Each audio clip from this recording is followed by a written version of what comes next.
大家好，歡迎大家收睇我哋嘅節目。睇片之前呢，麻煩大家俾個 like 支持下，多謝晒啊！唔知大家有冇睇過一啲電影呢？係講到關於呢，有小朋友啊被人類呢遺棄咗之後呢，就同一啲狼啦去相處咁啊，並且呢係由狼群去養大嘅咁嘅電影，唔知大家有冇睇過呢？咁啊，關於呢啲電影呢，佢哋都係取材自呢一位叫做呢潘托亞呢嘅主人翁嘅，咁啊被人類虐待卻獲得狼群養育，西班牙嘅野狼男孩潘托亞呢，咁啊逝世終年呢係80歲嘅。咁啊根據外媒報道啦，咁啊經過西班牙加利西亞自治區嘅奧倫塞省政府證實呢，咁啊曾經同狼群共同生活長達12年，被稱之為呢係野狼男孩嘅傳奇人物潘托亞呢，日前呢係逝世嘅，咁啊享年呢係80歲。咁咧佢嘅好似即係一個大家即係以前你記得好似都有啲其他電影係俾猩猩群養大咁嘅電影啊。咁啊呢一單新聞呢，咁啊當然啊唔係一單開心嘅新聞啊。咁啊但係亦都呢勾起咗世人對呢一位傳奇人物嘅一生嘅滄桑嘅關注。咁啊回顧翻呢阿潘托亞嘅傳奇人生呢，佢呢係生於1946年啊。咁啊3歲嘅時候呢，就喪失咗母親，並且咧就遭到繼母嘅虐待。咁啊大概7歲嘅時候咧，家境貧窮嘅佢咧就被佢爸爸就送到去一個莫雷納嘅山脈，咁啊跟隨一名咧老牧羊人工作啊。咁啊7歲就已經要佢去工作啦。咁啊爸爸有幾愛佢已經睇得出啦，係咪？咁啊仲要係俾佢繼母虐待。咁啊不料咧老牧羊人咧不久咧就突然間猝逝。咁啊年幼嘅潘托亞咧頓失依靠，咁啊獨困喺呢個荒野，咁啊卻意外咧被狼群接納同埋咧養育。咁啊佢生前嘅回憶咧，母狼啊，即係狼媽媽啦，喺餵養佢哋嘅狼 BB 之後咧，會主動去分一啲嘅食肉咧嘅肉塊咧去俾佢，咁啊甚至咧係用舌頭咧去安撫佢，咁啊視佢為咧家族嘅一個成員咁。咁啊呢一個喺狼群長大嘅當其時嘅小朋友啦，咁啊經過咗12年嘅時間，咁啊已經係同跟隨住嗰啲狼群啦，去學識咗點樣去揾嗰啲莓果啊，或者點樣去採食嗰啲野菇啊，甚至咧亦都係曾經去捕食一啲蛇類啦。咁啊喺嚴酷自然當中咧奇蹟般咁樣生存。咁啊直到1965年啊。咁啊，西班牙嘅國民警衛隊咧喺山區巡邏嘅時候，先至發現當時已經係19歲嘅潘托亞啦。咁啊，警員咧目擊佢咧係光住腳冇着鞋啦，當然咁啊半裸咁啊，並且咧係以4肢咧去爬行嘅，咁啊應該係學習咗狼嘅嗰個咁嘅爬行嘅方式。咁啊雙手咧同雙腳咧亦都係布滿咗一啲厚厚嘅繭啊，生晒繭。咁啊而且咧淨係識得發出一啲咧咕嚕咕嚕嘅聲咧去回應提問。咁啊由於佢咧早已經係習慣咗野性嘅生活，咁啊警員咧當時咧係不得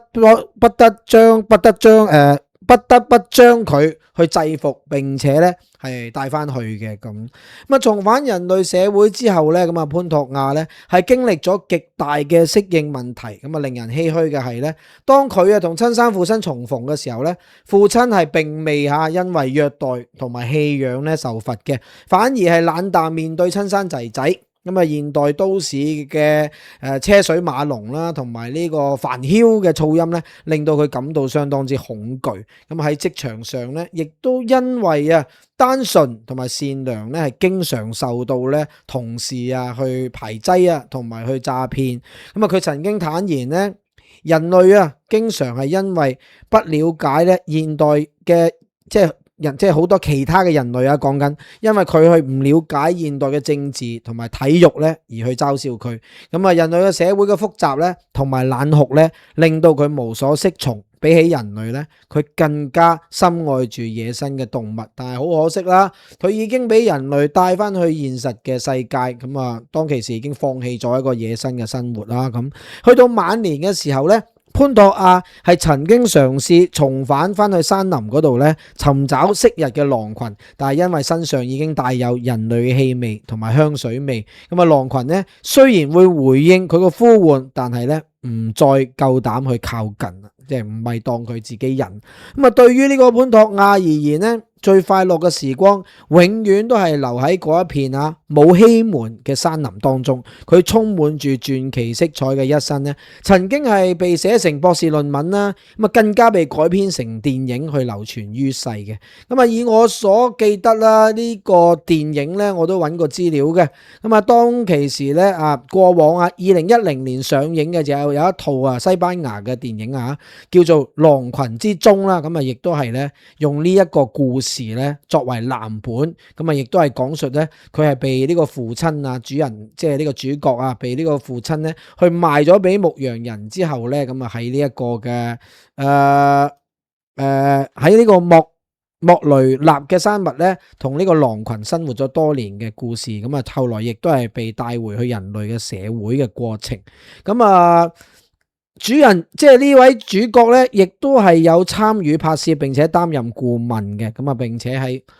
呢個電影當中咧，亦都係短暫現身。咁啊，同樣一個導演咧，佢又去到2012年咧，佢又再拍多呢個西班牙導演咁啊，再拍多一套咧，就叫做《孤獨的狼》。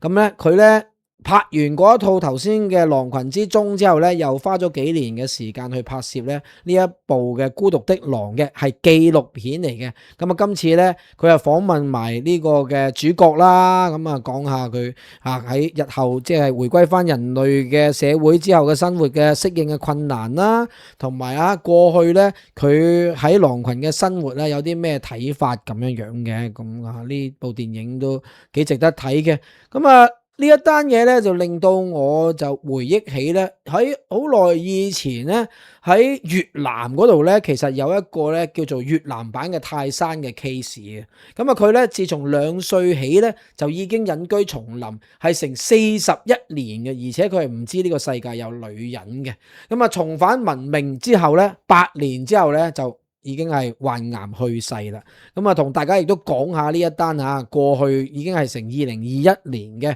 呢一個故事。咁啊，越南男子咧，佢就叫做何文郎啊。咁啊，年僅2歲嘅時候咧，就被佢爸爸就帶入去到叢林。咁啊，父子兩個咧，為咗去躲避呢個越戰咧，就喺叢林裏面生活咗超過40年，直到2013年先至被帶翻去村落嗰度生活。當時咧，何文郎係幾乎係唔識得講嘢，甚至係唔知道呢個世界係有女性嘅存在。不過咧，佢又卻喺當2013年嘅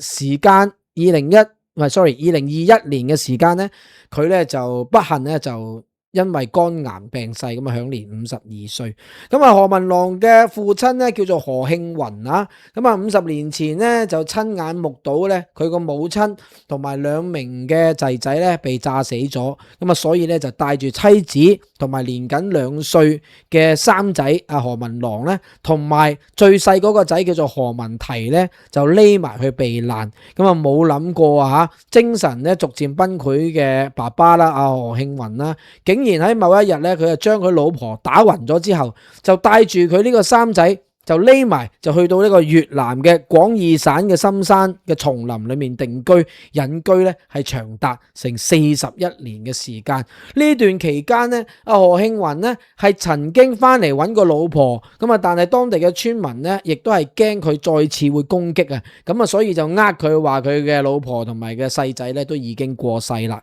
咁啊，何文郎咧就係咁樣樣就跟住佢爸爸喺深山裏面生活咗41年。咁啊，弟弟何文提咧就喺20年前咧就入過去山去揾過爸爸同埋哥哥，但係2個人咧揾到當其時，咁但係都唔願意去離開個叢林，咁啊佢只好咧每年定期就帶住一啲米鹽油等等呢一啲咁嘅基本嘅物資咧就去探望我哋一齊睇睇何文郎嘅相片咁佢真係好似泰山咁樣樣嘅咁平時就喺瀑布下面就沖涼啦，咁睇到啦，咁佢啲牙就爛晒嘅咁因為都可能即係冇刷牙啦，咁當人哋發現佢哋嘅時候咧，咁係佢哋兩個都係。即係佢兩父子當其時都係着住呢個丁字褲對現代嘅文明咧係全然不知，亦都有唔知道有女性嘅存在。咁喺叢林嘅生活咧，早已經係習慣咗呢一啲咁樣嘅叢林生活嘅日常啦。咁亦都係透過自己去打獵採摘山果咁樣去生活嘅。咁後來咧，亦都呢一件事咧，亦都係有拍成紀錄片啦。咁何文朗後來就重返。所謂嘅叫做重返人間啦，去翻一個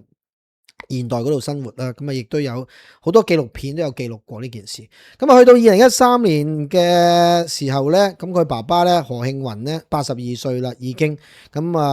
身體出現狀況啦。喺呢個何文提同埋其他親人同埋當地政府嘅積極介入底下咧，兩父子就終於決定落山。當其時兩個人身上淨係着住一啲樹皮做成嘅丁字褲。何文朗咧亦都係只係識得講幾個方言嘅單字，對於文明社會咧係全然不知，甚至係唔知道女性存在。何文朗大部分嘅時間咧都係獨自待喺屋裏面，同其他嘅村民相處咧都算係十分融洽，適應現代生活嘅能力都算係幾好。但係直到去2017年咧，佢爸爸就過世啦，佢咧就選擇咧喺靠山邊嘅地方就自建呢一座木屋，獨自去喺該處生活。而弟弟同埋家人咧亦都係會定時去探望嘅。去到咧2021年嘅11月左右咧，何文朗因為咧胸口同埋腹部咧疼痛就醫，結果咧被診斷為咧係患咗肝癌嘅末期。佢曾經希望能夠痊癒，睇住咧佢細佬嘅小朋友長大，但係咧最終咧喺半年之後啦，大概不敵病魔，逝世，享年咧係52歲。呢一單嘅故事唔知大家又記唔記得咧？除咗仲有其他嘅，好似 King Kong 咁嗰啲係嘛，都係一啲即係唔係 King Kong sorry 泰山咁嗰啲都係一啲關於人類咧去到一個自然環境生活，離開咗呢個人群，後來咧亦都要翻去人類世界嗰度去適應做人類嘅生活嘅故事。我哋應該都睇過嘅。喺呢度啦，就住潘托亞咧佢嘅離世咧，亦都希望佢咧係一路好走嘅。